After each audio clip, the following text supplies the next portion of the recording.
kita dengar lewat ceramah, tausiah dari guru-guru kita dengar, kita terima, kita dengar, kita simak, tapi kita nggak kerjain. Misalnya, bagaimana sih cara sholat jenazah? Dikasih tahu cara sholat jenazah, nggak pakai ruku, nggak pakai sujud. Itu berarti dia nangkep.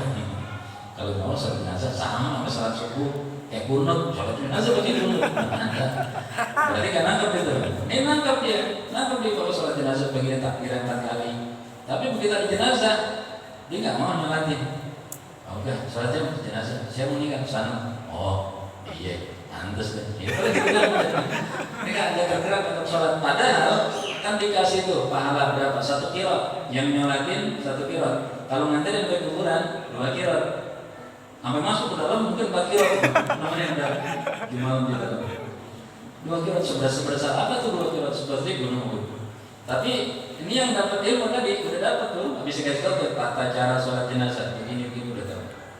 Ada jenazah, tetangganya meninggal, dia enggak nyolatin. Nguburin ikut tadi, enggak juga, banyak udah banyak. Saya cuma doain aja mudah-mudahan jadi gitu doang. Enggak bermanfaat. Tapi ada orang nanya ke dia, gimana sih cara sholat jenazahnya? Belum pernah. Dikasih tahu ini bisa. Artinya apa? Buat bermanfaat juga tuh ilmunya, tapi buat orang lain, buat dia enggak. Ya. Kita ada begitu kan? Yang kedua, model yang ketiga, nah ini yang ketiga nih, ini kayak tiba duduk di depan, ngaji paling depan, dengar paling kencang, terpulang dengan apaan tadi materinya, Kalau kata almarhum Pak Kiai Muhammad Khatib, duduk paling depan, ngaji paling awal datangnya, orang-orang pada ngomong dia kan ngomong, begitu pulang.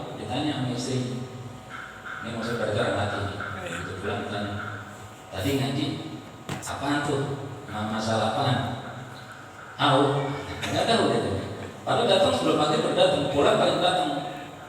Ditanya, apa tadi pengajian masalah apa yang dibahas? Nggak tahu. Makanya pakai apa? Ayam goreng. Itu dia tahu. Jadi kan sambal pedas banget lagi. Ya memang itu ditahu, tapi lemah materi tadi nggak tahu. Nah, yang ketiga ini itu seperti air hujan turun ke tanah, nyimpen kagak, bermanfaat buat orang lain kan? Itu contohnya kita dikasih analogi begitu. Ditanya, datang pengajian datang, tanya materinya apa? Nggak tahu. Udah bertahun-tahunnya itu sama aja 4 tahun kemarin ke sekarang. Ilmunya nggak nambah-nambah. Bermanfaat buat orang lain? Nggak juga, orang dia nggak nangkep. Sehingga kalau ada istilah jangan sampai kita belajar itu masuk kuping kanan keluar kuping kiri, kan gitu. Ilmu cuma lewat doang. Tapi kalau itu masih mendingan, berarti masuk namanya. Ilmu pernah masuk ke kuping kepala kita atau ke otak kita, pernah masuk, cuma lewat keluar lagi. Daripada yang kagak masuk sama sekali, datang tapi nggak masuk sama sekali. Masih penting masuk kuping kanan keluar kuping kiri daripada nggak masuk sama sekali. Oleh karenanya tetap ada manfaatnya betul hadir di majelis ada, karena ketika disebutkan di dalam riwayat julus suka saatan, duduknya kita sesaat di majelis ilmu apa tuh lebih baik daripada sholat sunnah 1000 rakaat. Sholat jenazah 1000 mayit, mengunjungi ya ada termarit 1000 orang sakit, padahal cuma duduk di majelis ilmu. Kenapa tuh dikasih pahala kayak banyak begitu? Supaya dengan hadir di situ diharapkan bukan hadirnya sebetulnya, hadirnya itu kan wasilah supaya bisa berilmu, supaya pintar dengan hadir dan lalu nanti berilmu. Tujuan akhirnya berilmu, cuman wasilahnya ya hadir gimana? Gimana mau pinter nggak mau hadir. Nah di situ kalau nanti pinter gimana? Kalau nanti pinter dia bisa memberikan pesan berantai pada orang lain. Jadi bermanfaat buat dia, bermanfaat buat orang lain. Terus apalagi? Karena substansinya begini, kalau misalnya ada 20 orang atau 200 orang, anggap deh 200 orang, kakinya ada 2, tangannya 2, banyak tuh itu 200 orang. Dari 200 orang ini, kalau dia mendapatkan satu ilmu, ya, dia paham, terus dia pakai, maka 200 ini menjadi alim, kan gitu. Lalu dari masing-masing orang yang 200 ini, dia bisa memberikan kepada orang lain. Berarti apa? Menyebar. Kalau masing-masing orang dari 200 ini, masing-masingnya bisa mengajak apa kayak MLM, ya, mempengaruhi temannya, tapi dalam hal ilmu, bukan mempengaruhi dalam hal yang negatif, bukan. Mempengaruhi dalam ini. Ada rumahnya sih, ngajak, masing-masing ngajak 5 orang. Dengan diajak 5 orang ini yang tadinya 0, yang tadi di kepalanya 0, nggak ada yang pengetahuan apapun ketika diajak, lalu pulang masuk tuh kepalanya kecas 10%. Ya, yang tadinya oleng sekarang nggak gitu oleng. Ya, tadinya ngiring-ngiring sekarang nggak ngapain. Kenapa? Udah dicas dengan ilmu. Besok datang lagi 5 lainnya, besok datang lagi, jadi ini barang 5. Berkat satu orang yang ngajak. Kalau masing-masing ini 200 orang ngajak 5, 200 kali 5, 1000, jadi 1000 orang. Kan gitu. Dari 1000 nanti ngajak lagi temannya, dan begitu seterusnya, sehingga manfaat dari satu orang yang hadir di majelis ilmu nanti akan menyebar rata ke seluruh umat Nabi Muhammad SAW. Supaya mencapai tujuan itu dikasih ganjaran pahalanya. Pahalanya apa? Ya tadi diantaranya duduk sesaat aja pahalanya segitu. Gimana kalau 2 saat? Gimana kalau 3 saat? Kemarin di majelis saya menyebut tentang seorang sholihin, Al-Imam Abu Zakaria Ibnu Sharaf An-Nawawi rahimahullah ta'ala di Masjid rahimahullah ta'ala. Dia usia 19 tahun dia berapa? Mau beda dikit ya, tipis. Umur 19 tahun sehari mempelajari 12 macam ilmu. Sehari. Jadi kalau misalnya sehari ada pagi ada siang, mungkin habis subuh dia belajar ini misalnya fikih. Ntar duha dia belajar hadis. Nanti agak siang dikit habis zuhur belajar tasawuf. Mungkin habis itu belajar balaghah asar, terus sebelum maghrib belajar ilmu. Dalam sehari semalam 12 cabang ilmu. Baru umur 12 tahun. Kayak begitu. Kita ngaji seminggu sekali udah top banget. Seminggu sekali, bro, top banget itu. Itu pun ya, bayangin kalau sehari 12 ilmu. Kalau seminggu berapa? 7 kali 12 berapa? Banyak kan? Ya, 7 kali 12 berapa? 70, 90 berapa? 84 cabang ilmu yang ditekunin dalam seminggu. Kan begitu. Nah, sehingga di dalam umurnya yang masih muda, Al-Imam Abu Zakaria Yahya bin Sharaf An-Nawawi Ad-Dimashqi rahimahullah ta'ala 45 tahun wafat. 45 wafat. 19 tahun udah belajar segitu banyak materi dalam satu hari. Sehingga karangan-karangannya itu buku-buku yang dihasilkan oleh karya beliau, kalau lembarannya dihitung dibagi sama umur dia 45 tahun. 45 tahun sampai dengan berapa hari? Kalau satu tahun 360 hari, kalau 45 tahun ya tinggal kali 45. Ya, 360 kali 45 berapa ya? Oh, banyakan. Ya. Nah, kata ulama, kalau dibagi dengan karya beliau, satu hari itu dia menulis 25 halaman. Satu hari nulis 25 halaman. Sehingga sampai dia wafat, banyak tuh kitab-kitabnya. Bayangin kayak gitu. Nah, itu model yang kayak gimana tuh kalau beliau itu? Itu model yang pertama tadi.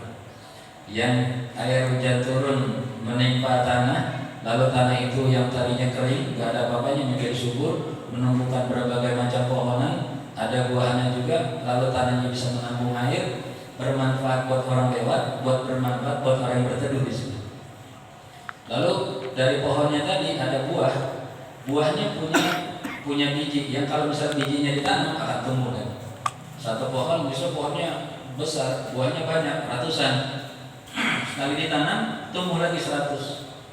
Nanti dari 100 macam itu, buahnya banyak lagi, ditanam lagi, tumbuh lagi berbagai macam. Begitu berkembang terus dari satu orang yang dicontohkan oleh Rasul Sallallahu Alaihi Wasallam seperti air hujan yang turun dari langit menimpa tanah, menimpa bumi, lalu tumbuh berbagai macam.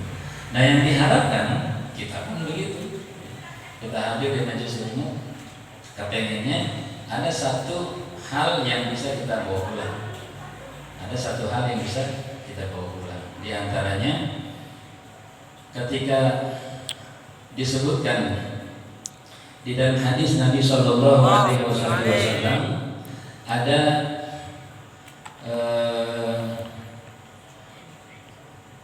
Rasul Shallallahu Alaihi Wasallam bersabda, "Idza marartum bi riyadil jannah fartamu."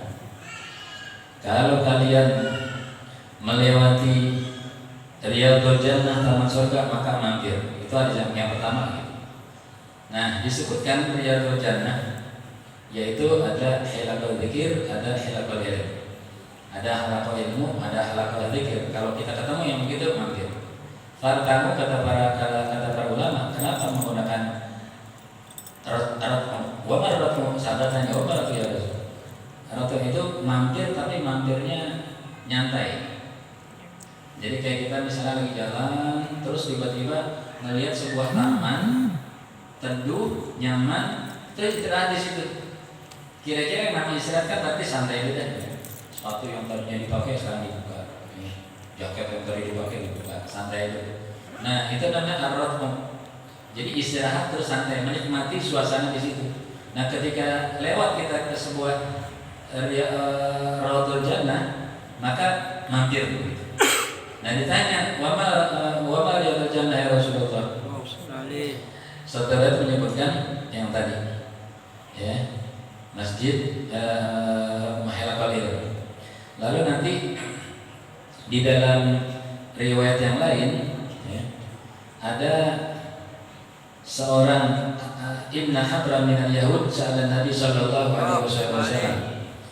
Ada seorang beberapa orang Yahudi datang lalu nanya kepada Rasul sallallahu alaihi wasallam, "Ayyul bita khair?"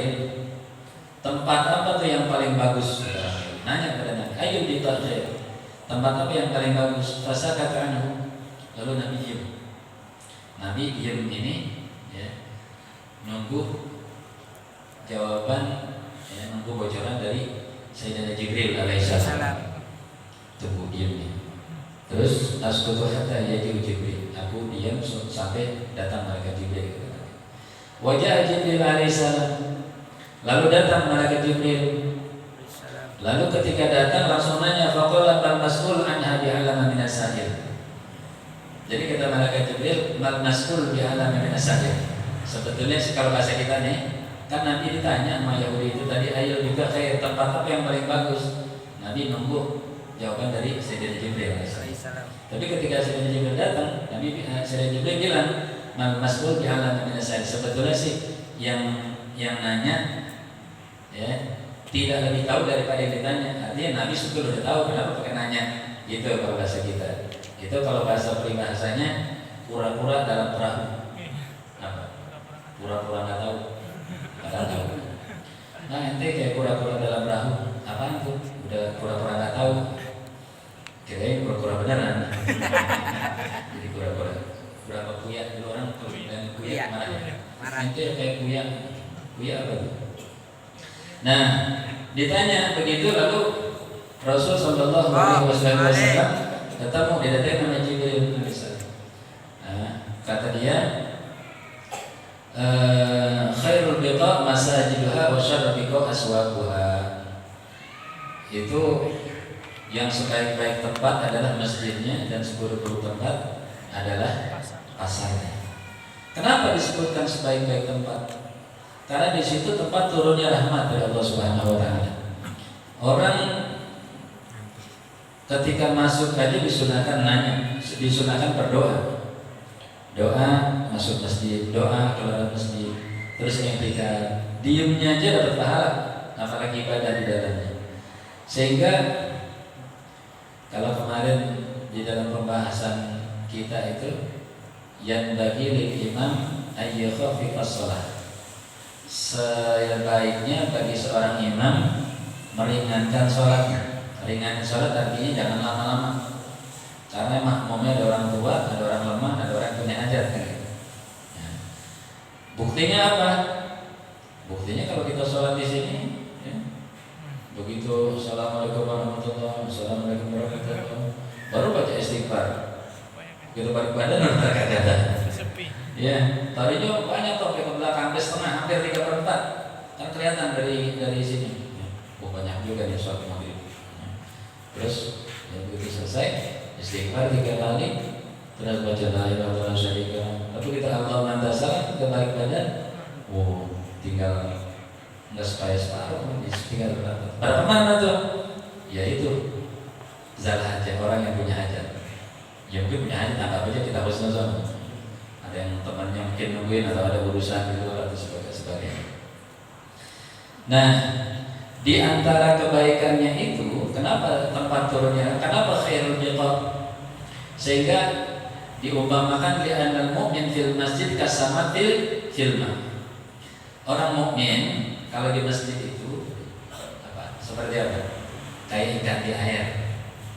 Al mu'min fil masjid kasama filma. Orang mukmin di air itu kayak orang mukmin di air.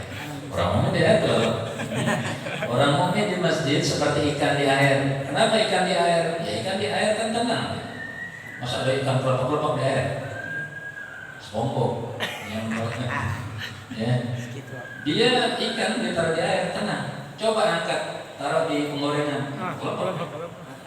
Nah kita kata para sholihin, kita tuh mesti di masjid tuh kayak ikan ya, tenang aja. Jangan bercanda tapi tenangnya. Ya, tenang. Kalau dia sholat ya udah sholat.